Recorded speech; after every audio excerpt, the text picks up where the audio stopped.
এবার কি কেন্দ্র থেকে বিজেপির ঝলা গুটিয়ে নেওয়ার সময় চলে এসেছে? বাংলায় কি যারা বিরোধী দল ক্ষমতায় আসার আপ্রাণ চেষ্টা করছে, তাদের কাছে কি স্বপ্নটা শুধুমাত্র স্বপ্ন থেকে যাবে? কি বলছেন প্রিয় দর্শক? প্রিয় দর্শক, একথা আমি বলছি না, একথা বলছে কংগ্রেসের কিছু কিছু নেতা। তারা কিছু কিছু পয়েন্ট উল্লেখ করে বলছে যে পয়েন্টগুলো সত্যি খুব উল্লেখযোগ্য বিজেপির কাছে। নমস্কার, আমি দীপাঞ্জন বাড়ি, আপনি দেখছেন the news point Bangla. News point বাংলায় আপনাকে স্বাগত। প্রিয় দর্শক, কি হয়েছে না হয়েছে সব কিছুই বলবো এই প্রতিবেদন। তার আগে এই প্রতিবেদন শেষ পর্যন্ত দেখবেন, সঙ্গে থাকবেন, সাথে থাকবেন। এবার ঝোলা গুটিয়ে নিন, এবার ঝোলা গুটিয়ে নিন। আরএসএস এর প্রধানের অবসরের বার্তা রীতিমতো সামনে। এবার স্বয়ং মোদীকে খোঁচা মারছে কংগ্রেসের কিছু কিছু নেতা।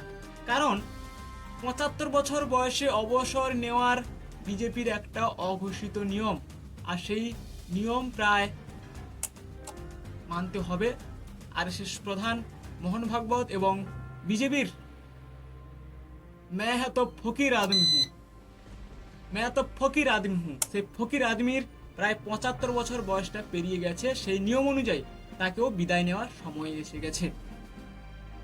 मैं तो ফকির আদমি হুঁ, ঝোলা লেকে চল পড়েঙ্গে। পরিবারতন্ত্র নিয়ে কংগ্রেসকে খোঁচা দিতে গিয়ে বহুবার একথা আমরা বলতে শুনেছি স্বয়ং প্রধানমন্ত্রী নরেন্দ্র মোদীকে। আরএসএস এর প্রধান মোহন ভাগবত অবসরের বয়সসীমা মনে করাতে কংগ্রেস প্রধানমন্ত্রীকে খোঁচা দিয়ে রীতিমতো এই কথাটা বলে ঝোলা গোটানোর সময় এসে গেছে বলে দিয়েছে। এমনিতে ৭৫ বছর বয়সে অবসর নেওয়া বিজেপির একটা অঘোষিত সাংবিধানিক নিয়ম। অতীতে লালকৃষ্ণ আদবানি, মুরলী মনোহর যোশী, যশবন্ত সিং এর মতো নেতাদের ওই বয়সে মার্গদর্শক মণ্ডলীতে পাঠিয়েছেন বিজেপির অঘোষিত নিয়ম অনুযায়ী। চলতি বছরের সেপ্টেম্বরে ৭৫ বছর পূর্ণ করবেন প্রধানমন্ত্রী নরেন্দ্র মোদী স্বয়ং।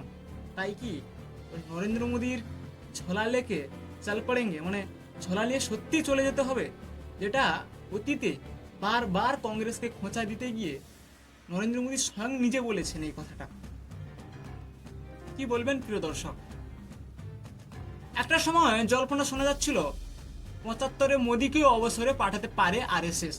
যদিও বিজেপি সেই গুজব একেবারে উড়িয়ে দিয়ে জানিয়ে দিয়েছিল মোদী প্রধানমন্ত্রীর মেয়াদ শেষ না হওয়া পর্যন্ত তিনি ততদিন পর্যন্ত ক্ষমতায় থাকবেন এবং ক্ষমতা ধরে নিয়ে বসে থাকবেন, তাতে তার ৭৫ বছর পেরিয়ে গেলে যাক।